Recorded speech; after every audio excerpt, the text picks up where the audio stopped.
Yeah. What is up, ladies and gentlemen? Today on 12 Rounds Podcast, we got the infamous, that means more than famous. Because you have famous, and then you have infamous. That's right. The Navarro Brothers. What's up, y'all? Yo! So we'll just go down the line, and I want you guys to go ahead and introduce yourselves, man. My name is Christian Alexander Navarro. Hi, Christian. Christian. We're supposed to say it all together like we're in an AA meeting or something. Oh, hi. Hi, Christian. Welcome. Hi, Christian. Welcome. Yeah. So It's going to get better, guys. It's going to get better. I am Matt Navarro, the youngest of the Navarro brothers. Machu. I am Shaun Navarro, and I am the oldest of the Navarro brothers. Yeah. And together, man, these guys have all have done some really, really cool stuff in all their lives and coming from the same family and stuff like that. Let's talk about what it meant to be the older brother, man, first to these guys. You know, growing up, I was quite a bit older. Quite. That's right. 10 years older than Christian, and what does that put me then? 12 years older than Matt. So I got to. You don't have to say all the truth, bro. Yeah, well, just a little bit of it. No, it was it was pretty cool. At first, it was a little bit of a wait, what? It's not about me. So Christian got to deal with a little bit of that. Suffocation. Yeah, pretty much. But he did pee on my jersey, my football jersey. Now the truth comes out. Yeah, it was terrible. I went to practice and. That was like 2 weeks Like on ago. purpose? Yeah. Like on purpose, Christian? Do you remember that? I remember the story, and I actually feel warm inside when we tell it. So Honestly, so did the jersey feel warm. Yeah, it was really warm. It was like over 100 degrees that day when I wore it. So. Oh, I bet it freaking smelled real good. Huh? Yeah, there was no issue with anyone calling foul. You could just smell it. It was foul. So I just wanted to talk a little bit, man, about all the things with you guys, man. One of the things is your projects, and we'll get all into that. Christian has a few projects we're going to talk about. Matt just released a single, which is freaking phenomenal. the Rogue. Yeah. And Shaun is part of a really awesome organization that does a lot for the community and the fight for ALS. So we'll talk about all that, man. But first of all, man, I want to talk about how you guys, you younger guys, kind of found music and like a safety net in that. I'll go first. Music was always a part of our family. My dad played a little bit of guitar and was a singer, and my mom did the same thing.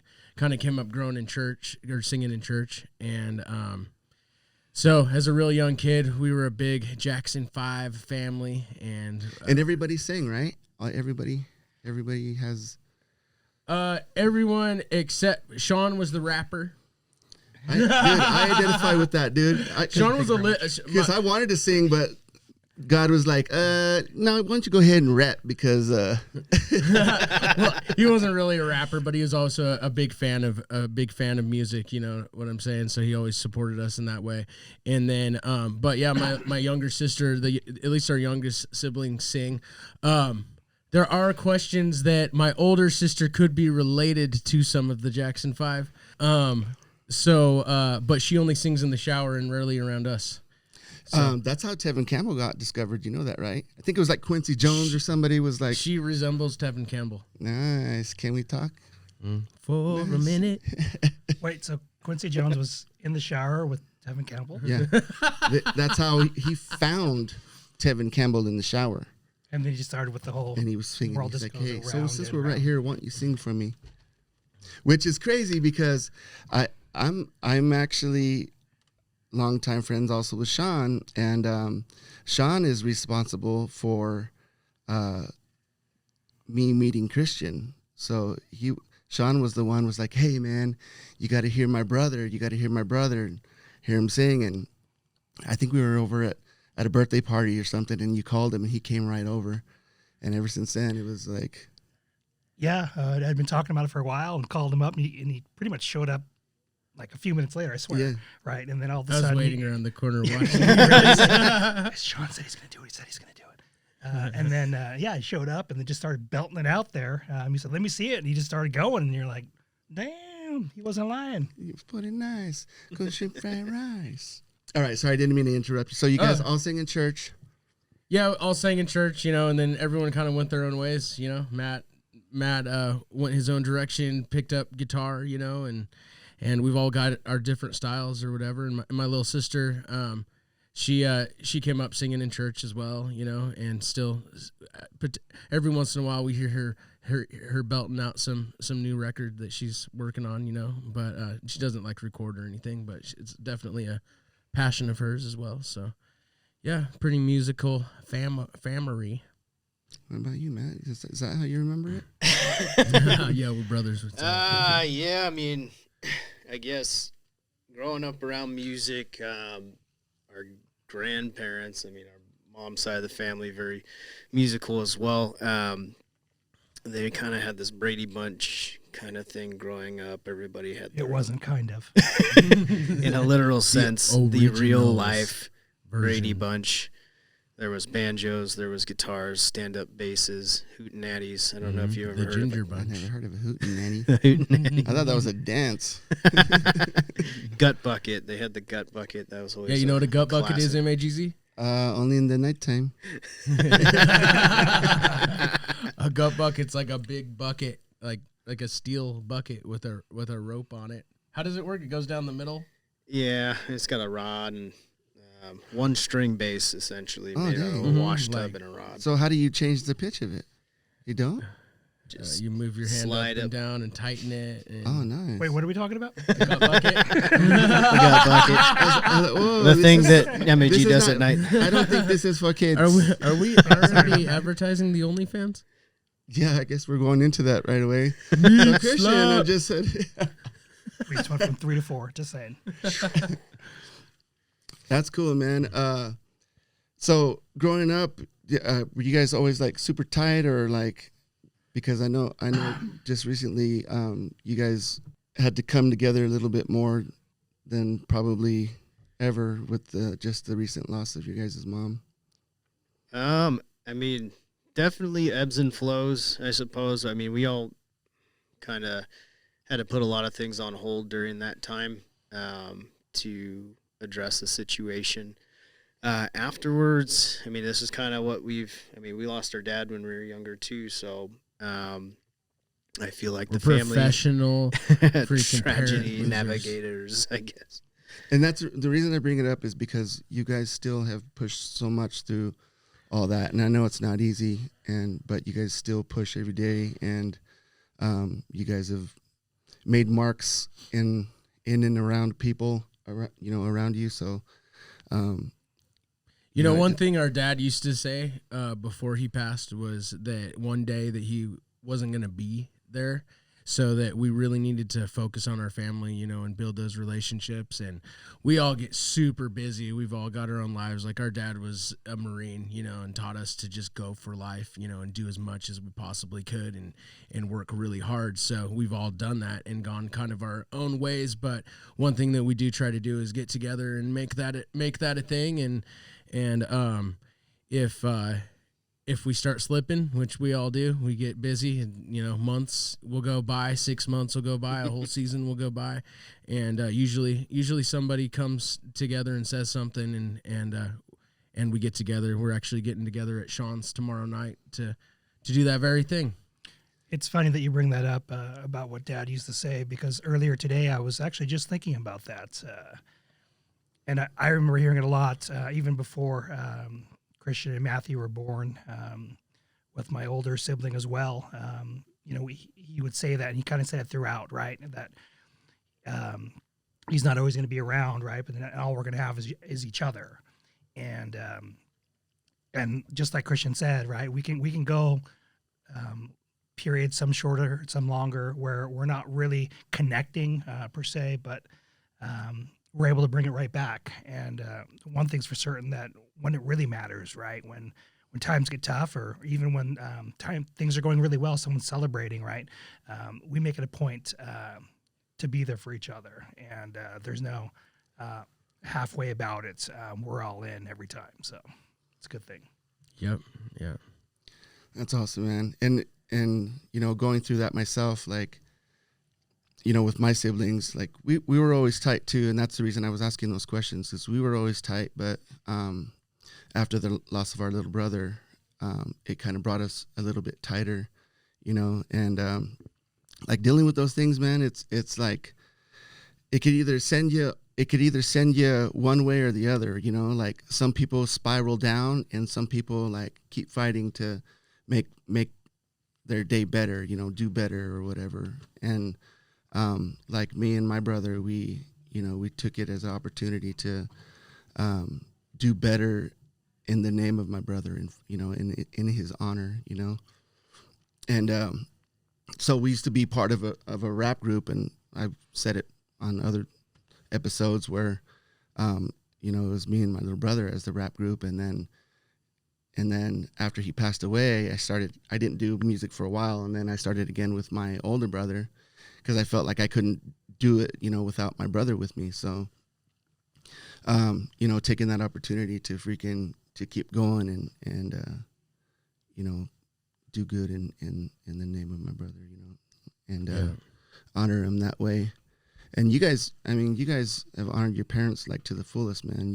All you guys have your things, and I think we'll get into that right now. Shaun, you do you're the head of the organizing a thing called Rally for Tally, right?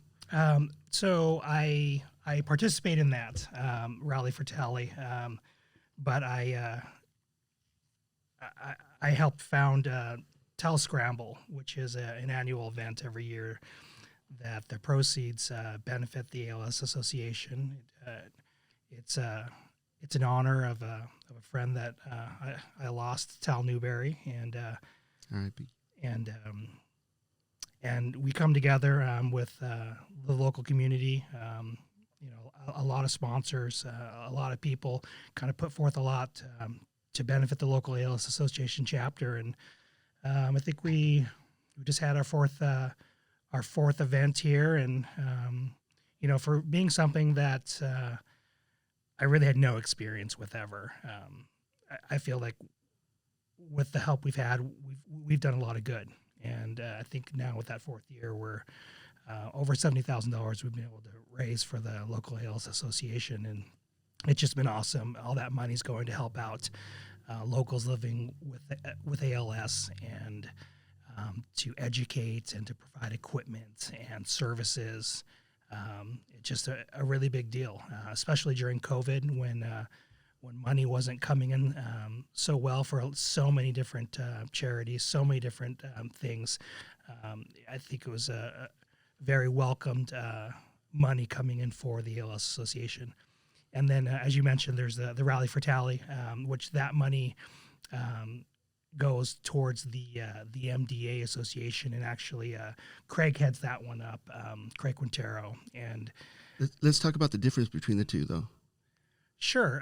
So the Rally for Tally is actually an event that's put on by Idaho Pizza Company, and they raise money through the pinups that you see, like the MDA pinups, right? For the local MDA, and it's earmarked specifically for the ALS Association. And that's Muscular Dystrophy Association, right? Yes, sir. MDA. Yes, sir.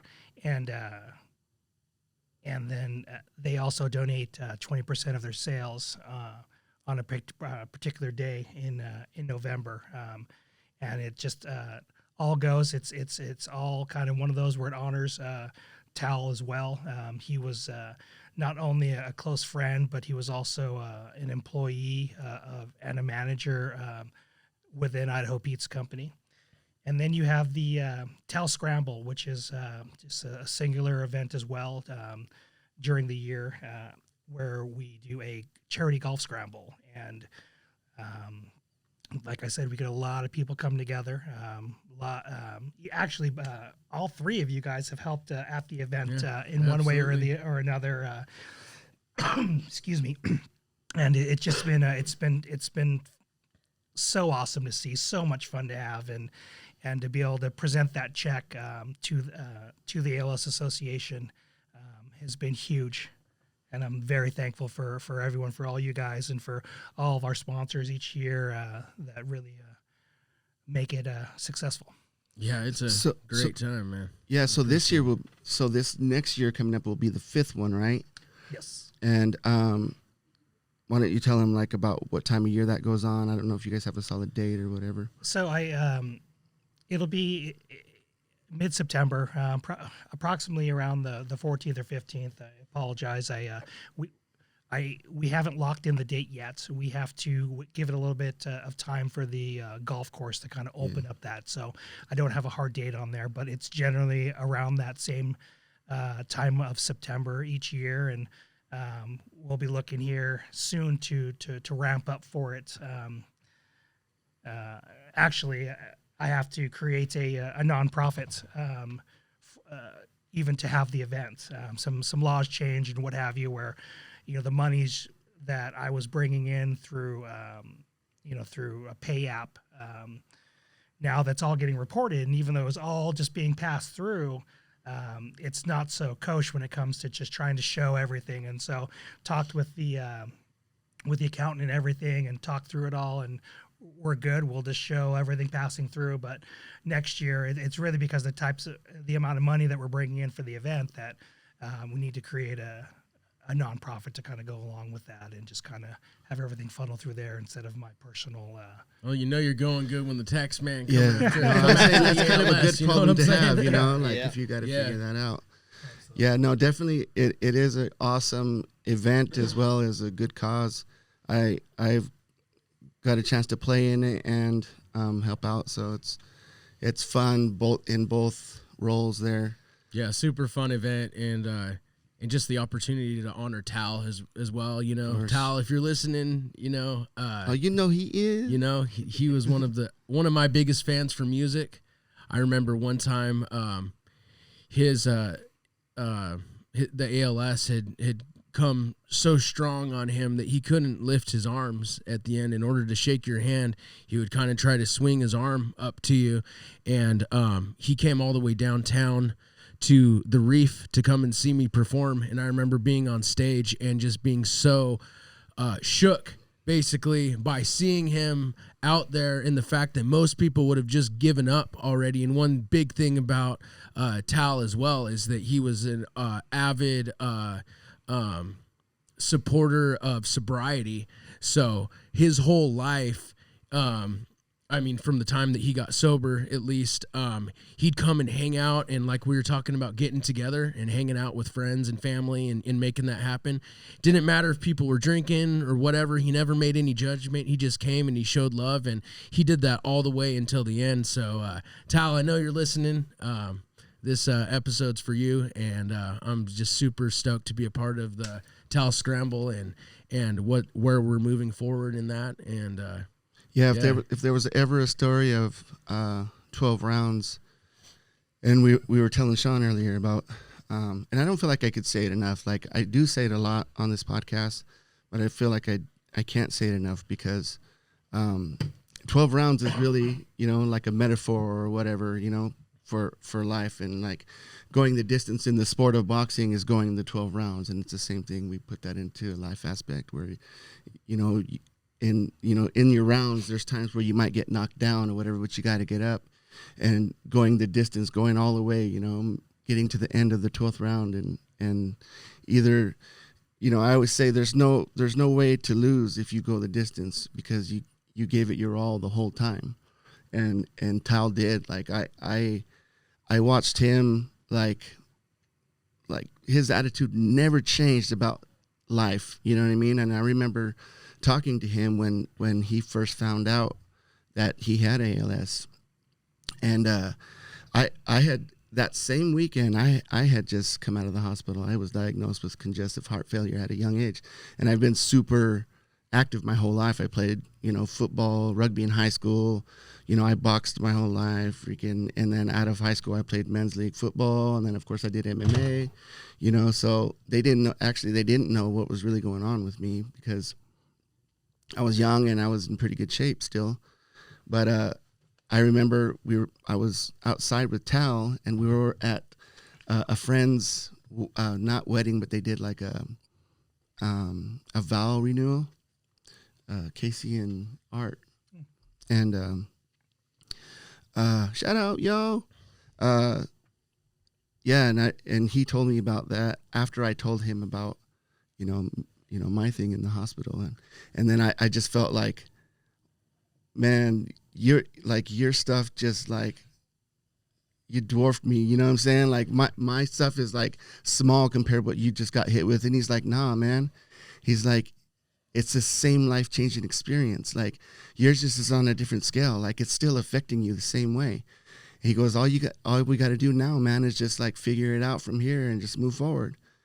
And I couldn't get over it. I was like, dude, I can't believe this, man. Like I was freaked out, and he's like, hey, man. And he was trying to like focus, not that he was trying to like not focus on his stuff, but he was trying to like make sure that I didn't feel bad for him, because he wanted to let me know that he didn't feel bad either. And all the way to the end, man, he's always like laughing, you know what I mean? Joking. Like his love for life never changed all the way to the end. And like Christian said, like showing up to events like that as long as he could. And the last scramble that I actually got to play in, we played together actually, right? Mm-hmm. That was the inaugural scramble. Yeah, and he was there. He showed up, so pretty cool. And that was a hot day too. Well, not super hot, but it was hot enough, Cool, man. Yeah, so Tal Newberry, man. What a guy. Love you, Tal. Yeah, man. Show. Matt, you got, doing, so we're going to lighten it up a little bit, you got a project and you've been working on. Let's start about kind of like the origins of like your, like when you started going on your own with music. Because I remember you did a lot of producing at the beginning. Mm-hmm.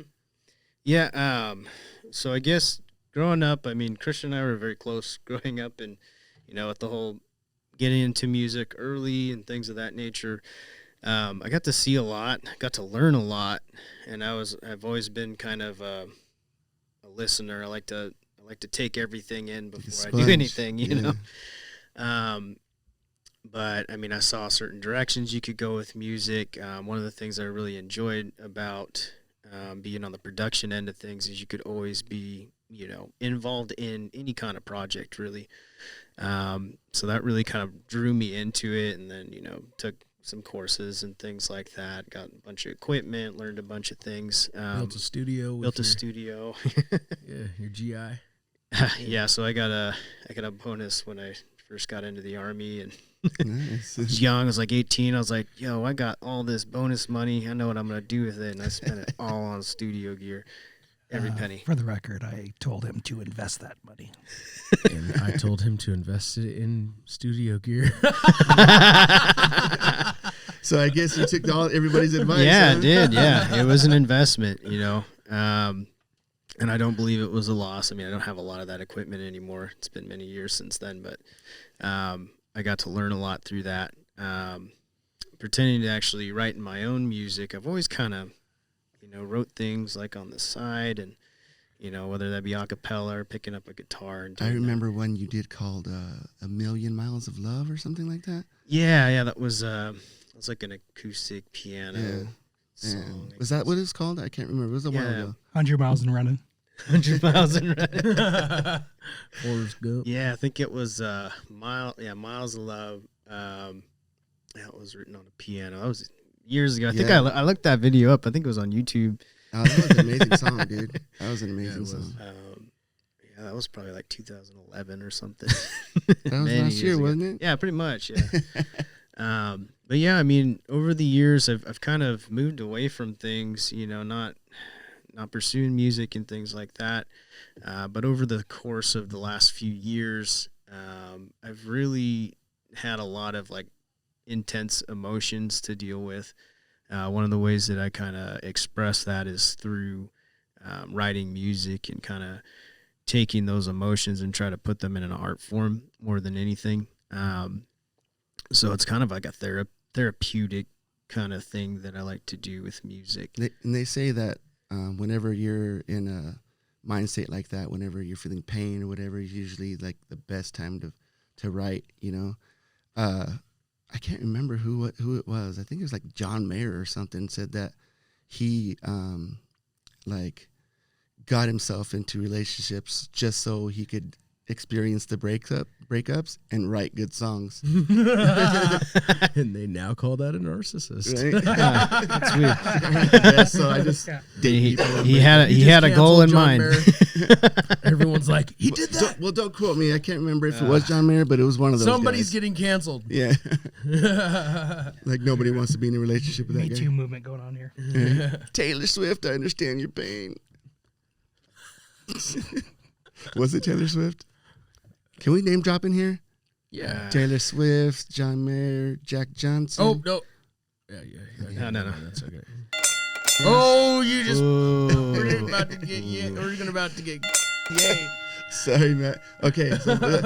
Okay. Back to you, bro. Yeah, so I mean this last year, I guess I was sitting there. I live in Rochester, New York now. Mm-hmm. And you know, you move to a new place and you know, you try to fill your time with things, right? And I had a lot of time to think because I didn't know a lot of people, you know. It gave me an opportunity to kind of sit with myself, and I was like, you know what? I've got like a bunch of projects that I've started and done nothing with. And I was like, man, I've got this song and I really want to work it out. So I called this studio up and I met with a man named Josh. He works over at Wicked Squid Studios there in Rochester. Nice.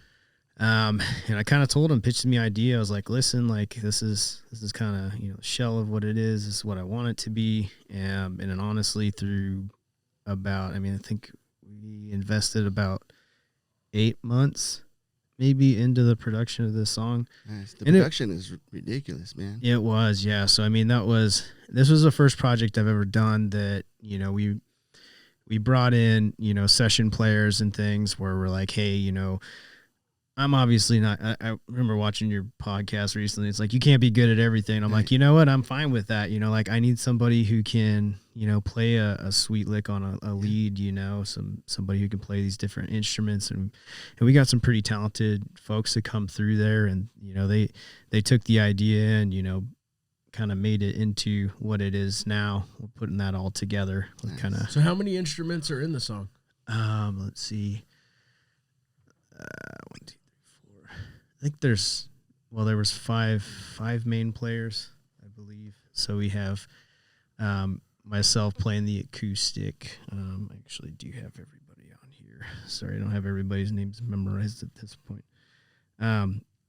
So basically, the way it was tracked out, you know, we came up with a plan, right? And we said, all right, so we need the basis of this. Let's start with, you know, the rhythm section. So we brought, you know, percussion in, and then we brought in the bass around the same time. And then I think we worked on either keys, and there's different types of keys in that song as well.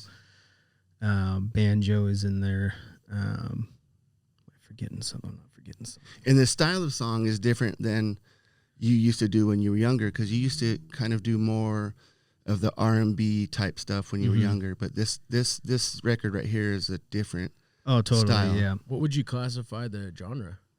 You know, honestly, it's kind of like a folk rock, I guess you could call it. I would agree with that. Folk that's rock. probably good. Because it's kind of like, what is it, Battle Sessions, the John Mayer album, Battle Sessions. It's kind of that vibe.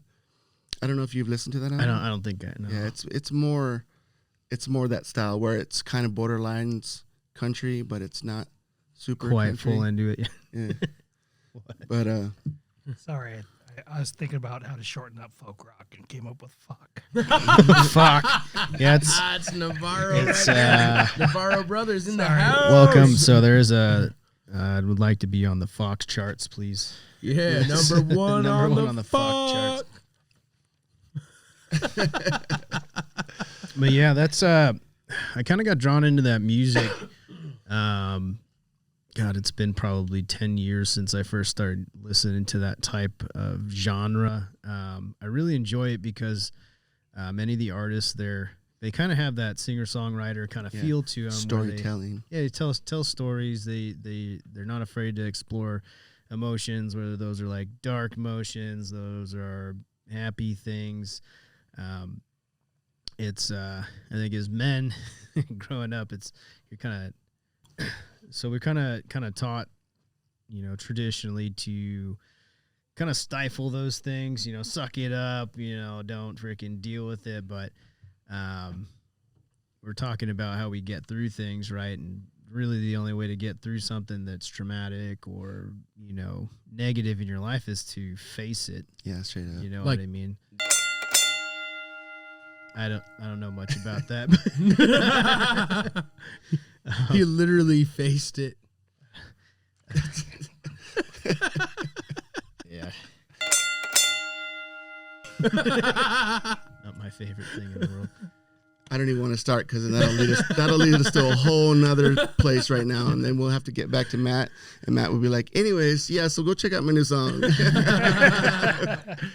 But yeah, no, and it is to be able, especially to be able to write like that without having any restrictions, or feeling any restrictions, because being men in this new age, like there is kind of a stigma there where like we have to be tougher or whatever, but. Yeah, man, I was listening to it and I was like, oof.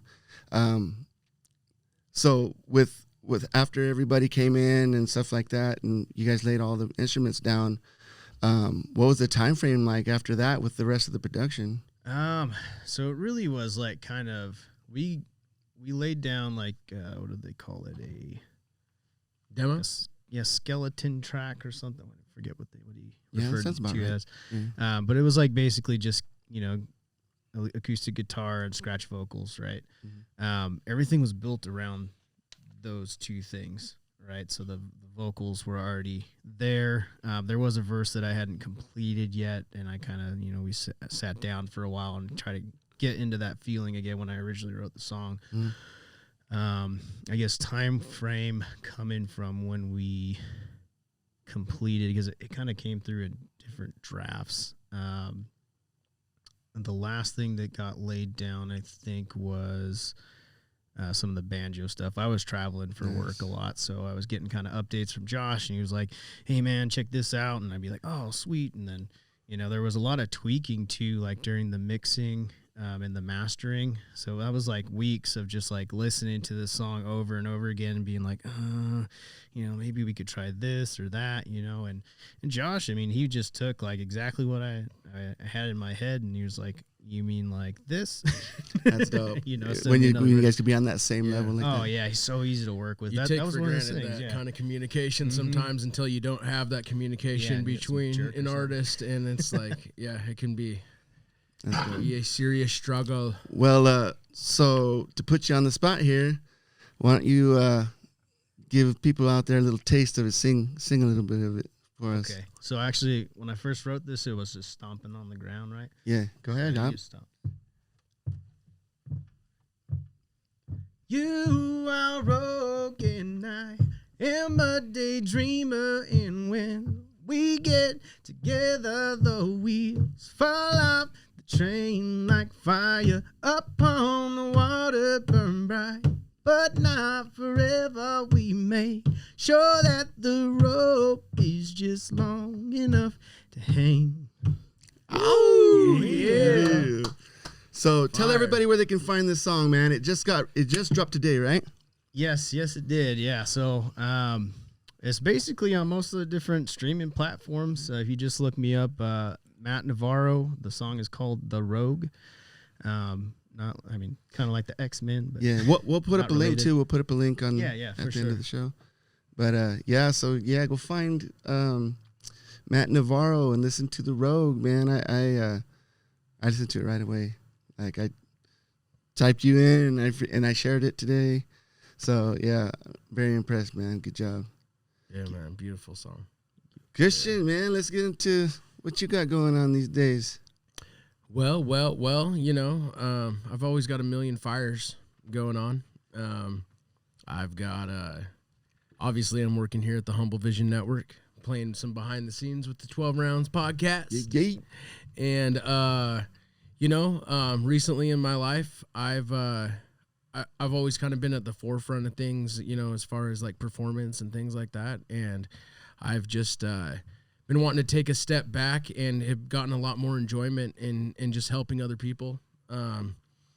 There's not a lot of you always wish you could duplicate yourself, you know, and that's kind of what I want to provide for people. I want to be able to duplicate myself, you know, or duplicate them, you know, and kind of play a role behind the scenes. So I'm hoping to help promote my brother's new single, The Rogue. Yeah, and I watched you help Matt with music growing up too. Mm-hmm. Like it's kind of vice versa Even on thing, this you know. project, right? Yeah, I'd be calling him. we I'm like, bro, I don't know what to do on this. I'm like, can you listen to this? Can you help me? You know, Can you call Josh? Thanks. Can you call Josh? Yeah. I mean, I listened and stuff, but he pretty much had it down. You know, like at this point in our lives, we've kind of created our own sounds and know what's going on, and it's more of a confidence booster on, you know, to kind of be a sounding board or whatever. So, yeah, man, that's basically all the projects I'm working on right now. Have to do with more of the behind the scenes kind of a deal. With Humble Vision Network, we're trying to, with so much controversy and problems and negative media in the world, we want to create positive news and positive entertainment. You know, I think that it's definitely catchy to promote negative things. Like people are kind of drawn to that, but I also believe that if given the option, that there is room for more positive vibes out there. So I just want to get behind projects like that, help people that are that share a similar humble vision, you know, and in the meantime, leave a legacy for my kids, you know, with losing both of our parents. I think that we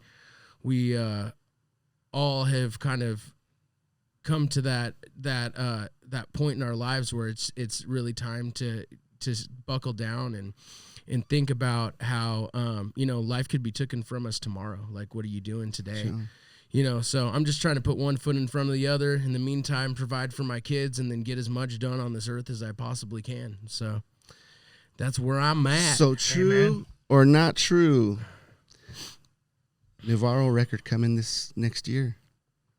Full album. Yeah, man. I definitely want to drop the album this year. Because I've heard snippets of some songs, man, and man, if you guys heard what I heard, you guys would be on the end of your seats ready for this album. Can you put it in the left ear? On the left side. Yeah, so you know, I've never really been, it's been a long time since I've gotten real excited about hyping myself up, you know. I kind of lost that. You know, not a lot can compare to hanging out with your family and your loved ones. So getting up on stage is kind of different for me than when I was real young. But recently with Humble Vision, when we've gone out and done performances and things like that, it's been kind of different because I'm out there promoting Humble Vision, which is something that's bigger than myself. So when I'm singing my own songs and then I'm like, hey, I'm out here to promote Humble Vision. This is what we're out here doing. You know, it's easier to talk about. It's easier to promote.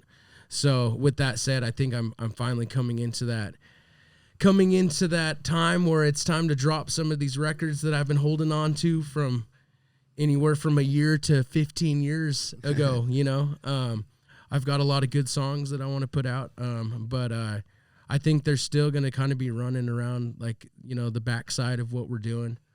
So, you know, well, I'm excited for you, man, because and things like that. You deserve to drop this album, man, and people deserve to have your music to listen to and share. So, thank you. Proud of you guys, man. Yeah, man. The Navarro Brothers. This has been the 12 Round Podcast. Yo, till next time.